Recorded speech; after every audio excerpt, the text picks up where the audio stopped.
Jamani, mzazi sehemu yake ni ajabu katika Qur'an.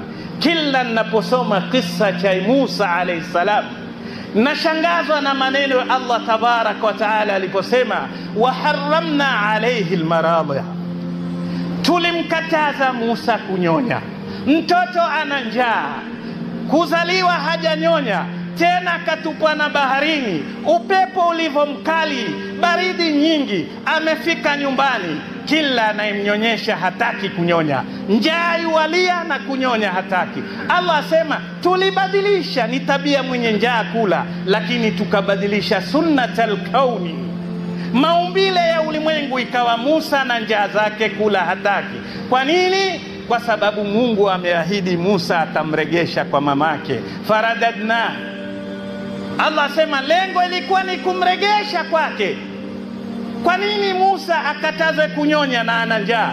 Allah eleza kay taqarra ainuha wala tahzan, lengo ni kumfurahisha